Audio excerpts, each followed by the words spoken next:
5 سال بعد از نبرد یاوین، پسری حاصل ازدواج لیا و هان به دنیا میاد. این اتفاق همزمان بود با صلح کهکشانی و به نظر شروع دورانی پر از امید. به یاد و احترام اوبیوان اسمش رو بن میذارن. این بچه اونقدر ارتباط قوی با نیرو داشت که حتی حضورش رو قبل از به دنیا آمدنش حس می‌کردن. به دلیل ارتباط خونیش با دارث ویدر و لوک معلوم بود که استعداد زیادی توی نیرو داره.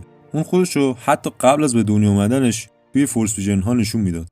دارث ویدر بعد از نبردش با دارث مومن وارد دروازه‌ای به سمت دارک ساید میشه. تو اون بود با یه سری توهمات و تصاویر خیالی روبرو میشه که مربوط به گذشتن. کایلو رن به دارث ویدر میگه که بذار گذشته بمیره. دیالوگی که دقیقاً توی فیلم آخرین جدای هم هست. توی یه صحنه دیگه وقتی که ازرا بین جهان‌ها گیر کرده، صدای کایلو رو میشنوه. این صدا از آینده است. میگه که کاری که دارث ویدر شروع کرده رو تمومش میکنه. بن نمیدونست که نوه آناکین اسکایواکره. این قرار بود یه راز باشه تا زمانی که اون بزرگتر بشه. بن از بچگی یه سری صداهای میشنید. صداهایی از جنس فریب و تهدید، گاهی هم تمسخر. امپراتور با استفاده از اسنوک این صداها رو به گوش اون میرسون. بن فکر میکرد این صدا یه جور راهنماییه و به خاطر همینم بود که به پدر و مادرش چیزی نمیگفت. لیا متوجه شباهت اون و دارث ویدر شده بود. از این رو نگران بود که اون به سمت دارک ساید سقوط کنه. برای همین اون رو میفرسته پیش لوک تا آموزش ببینه، به امید اینکه اون از این اتفاق جلوگیری کنه. والدینی که حقیقت‌ها رو از اون پنهان میکنن. دایی که قرار بود اون رو نجات بده ولی خودش باعث این میشه اون سقوط کنه. و اما وسوسه‌های ذهنی امپراتور. لوک قصد داشت جدای رو احیا کنه. بنم اولین شاگردش بود. اونم علاقه به این نداشت که حقیقت رو در مورد دارث ویدر بهش بگه. هنیکس، وو و تای اینا هم شاگردای دیگه لوک بودن. ولی خب همه‌شون میدونستن که بن استعداد بیشتری داره. وو یه دختر قهوه‌ای پوست بود. اون همیشه سعی می‌کرد با بن رقابت کنه. اون معترض به این بود که چرا با وجود تلاش‌هاش بن قدرت بیشتری توی نیرو داره. لوک میگفت نیرو میتونه جریانش برای هر کسی یک شکل باشه. برای یکی میتونه دریا باشه، برای یکی میتونه رود باشه. بعضیا با درهای بازتری شروع میکنن، ولی این به این معنی نیست که این در نتونه بازتر بشه.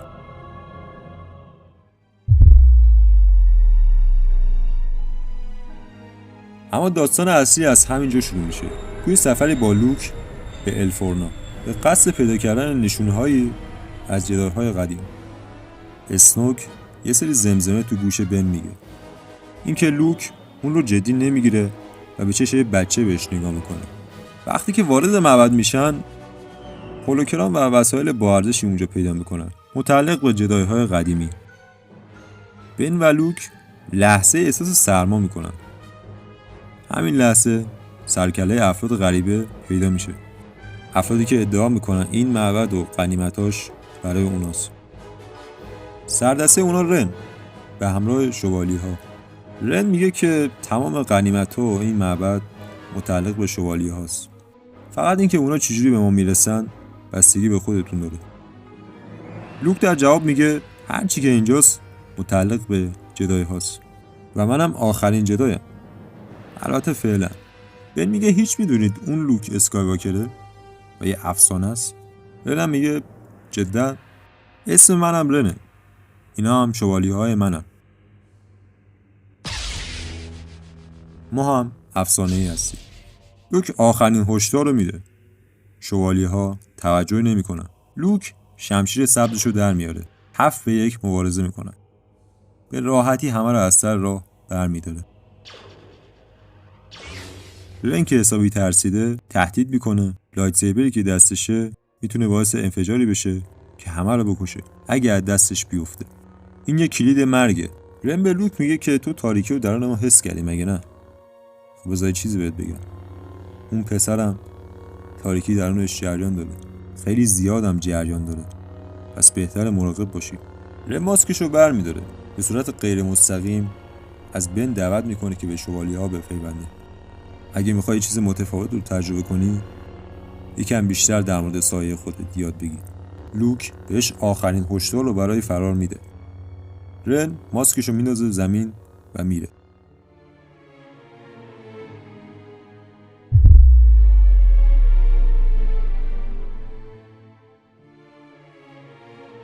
اما میرسیم تا چند سال بعد، شبی که شروع دشمنی بن و لوک. وقتی که بن خوابیده، لوک انگار یه چیزی درون بن احساس میکنه.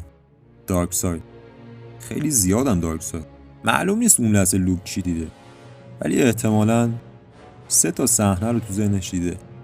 اولی آتیش گرفتن معبده، دومی کشته شدن هان سولوه، سومی هم کشتارهایی که تو کهکشان انجام میشه. لوک آینده رو میبینه، میترسه که مثل دارث ویدر بن هم به سمت تاریکی صعود کنه. برای لحظه‌ای لوک شمشیرش رو در میاره که بن رو بکشه، ولی از خودش خجالت میکشه. بن دچار سوء تفاهم میشه، اونم متقابلا شمشیر رو روشن میکنه و به سمت لوک حمله میکنه. اون میخواست که از این اتفاقا جلوگیری کنه و جلوی کشته شدن آدما رو بگیره، ولی بدترش کرد. بن معبد رو روی سر لوک آوار میکنه و همه شاگرداشو میکشه. از این کار پشیمون میشه و میگه که اون اینو نمیخواست. صدای توی گوشش میگه اینا همه تقصیر لوک بود.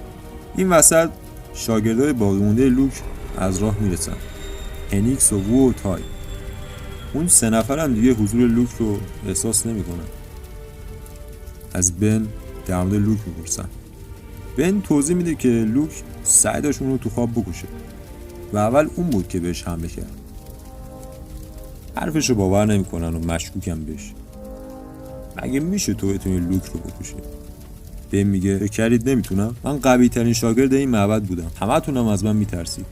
بن خیال میکنه که لوک رو کشته، بازم باور نمیکنن حرفشو. شمشیرشون رو میکشن که به بن حمله کنن. بن میگه هیچ کدومتون جدای نیستید، از سر راه هم برید کنار. آخرین اخطار رو میده، مسئول اتفاقی که میفته من نیستم. اونا فکر میکنن بن حریف 3 تاشون نمیشه، مبارزه میکنن و به راحتی شکست میخورن.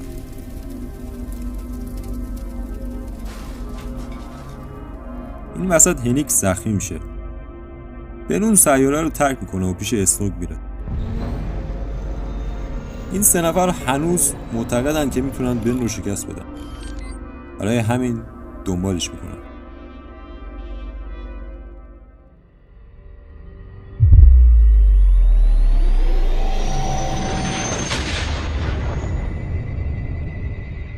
میرسیم به اسنوک.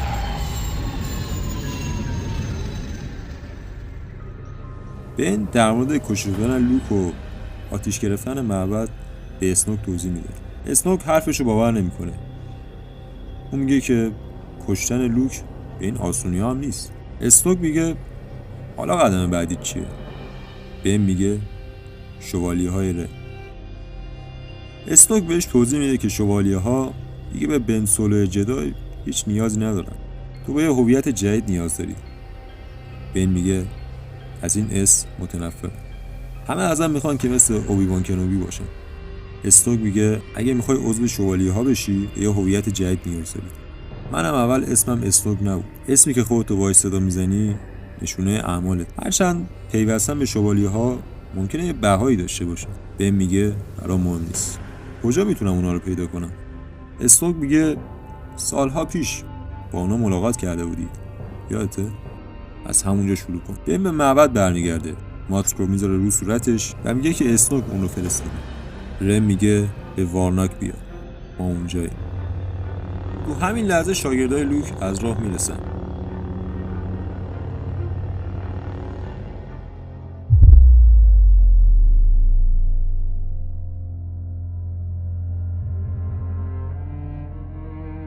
بهم به معبد شوالیه‌ها توی مقرشون میره، به وارناک.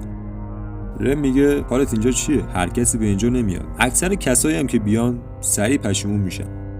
بن میگه من یک جدال رو کشتم. اسنوک بهم گفته بود. ولی ما شک داریم که تو لوک رو کشته باشی. لوک نه، یکی دیگه. پیوستن به ما هزینه داره. هزینه‌اش یه مرگ خوبه. به نظر جالب میاد. نمیخوای داستانش رو برامون تعریف کنی؟ بن شروع میکنه. تو سیاره‌ای که چند سال پیش با هم روبرو شده بودیم، 3 تا از شاگردای لوک صد راه هم شده بودن. نسبتت با اونا چی بود؟ بن میگه همکلاسی‌های من بودن. من اولین شاگرد معبد بودم. اونا بعد از من اومدن. وو دختری بود که تو کتش نمیرفت که من از اون قوی ترم. اون میخواست که از من قوی تر باشه و شکستم بده، ولی هیچ وقت نتونست. این که نمیتونست بهتر باشه اون رو عصبانی و شرمنده خودش میکرد. هنیکس موجود باهوشی بود که سعی داشت سر از کار همه چی در بیاره. انگار با نیرو توی رقابت بود. سومی هم تای بود. اون سعی داشت ذهن بن رو بخونه و بفهمه توی اعماق وجودش چیه. اما برمیگردیم به معبد. بن میگه چرا منو تا اینجا تعقیب کردی؟ وو میگه به خاطر کاری که با استاد لوک کردی باید به سزای اعمالت برسی. بن عصبانی میشه و وو رو از صخره پرت میکنه پایین. تو همین لحظه هنیکس که فکر میکنه وو کشته شده شمشیر نوریش رو به سمت بن پرت میکنه، ولی بن اون رو به سمت خودش برمیگردونه و هنیکس کشته میشه. تای سعی میکنه که شدت سقوط رو کم کنه با استفاده از فورس. بن کل معبد رو روی سرشون آوار میکنه. رم میگه این اونقدر مرگ خوبی نیست. درسته که اون جدای بوده، ولی واقعا از ته دلت راضی بودی که اونو بکشی؟ با این حال به خاطر اسنوک اون رو قبول میکنه. البته اون دوتا جون سالم به در میبرن. وو شمشیر هنیکس رو بر میداره که انتقامش رو بگیره. تای که ذهن بن رو خونده بود دیگه میدونم اون کجاست. اون میخواست پیش شوالیه ها بره.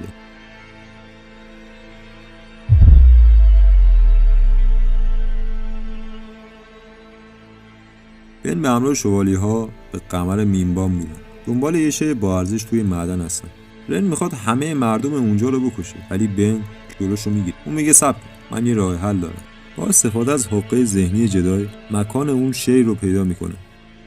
حالا میفهمم چرا اسنوک گفت میتونی به دردمون بخوری. الان که میدونیم اون کجاست دیگه نیاز به هیچ کدوم نداره. همه رو بکشید. حرفای اسنوک رو به یاد میاره.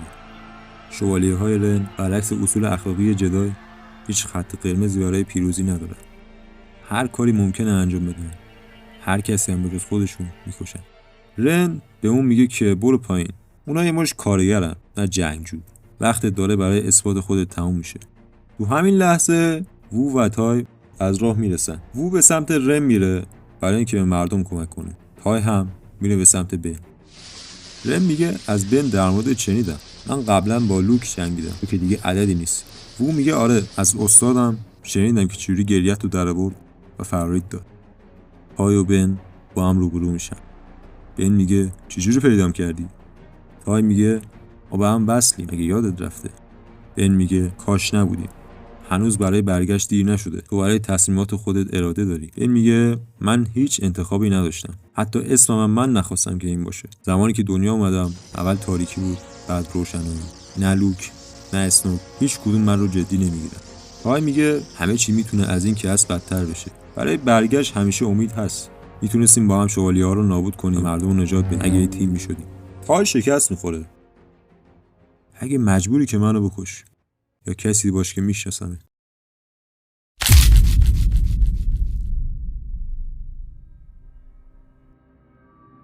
تای توسط رن کشته میشه. رن از راه میرسه. اسنوک در مورد اشتباه میگفت. تو نمیخوای توی سایه زندگی کنی. بن میگه من خود سایه‌ام. خیلی ادعاد میشه، ولی آیا تا به حال توی جنگ بودی؟ جایی که توش آدما میخوان تو رو بکشن؟ ولی میدونم که لوک نمیذاش. اون خیلی براش با ارزش بود. فکر میکنی خیلی خاصی، ولی من خاص نیستم و همین باعث شده هر کاری دلم بخواد بکنم. خیلی ها رو کشتم که فکر میکردن خاصم. تو همین لحظاتم پالپاتین و اسنوک دارن بن رو تحریک میکنن. بن در جواب میگه بقیه فکر میکنن من خاصم، ولی من خودم اینطور فکر نمیکنم. که یعنی هر کاری دلم بخواد میتونم بکنم. حتی لیا و ری هم این اتفاقات رو دارن حس میکنن. یادت ازم چی میخواستی؟ یه مرگ خوب ها؟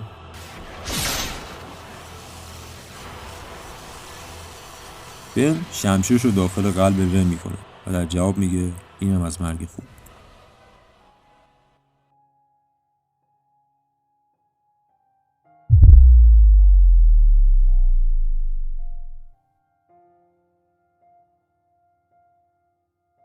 بن به وو میرسه.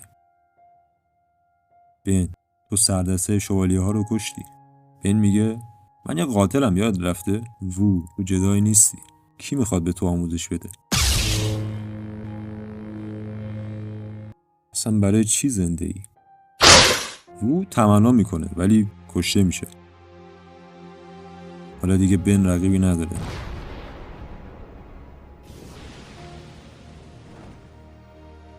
بن از معدن خارج میشه. کریستال کایبل شمشیرش رو بر میداره و با عمل خونریزی بهش آسیب میزنه.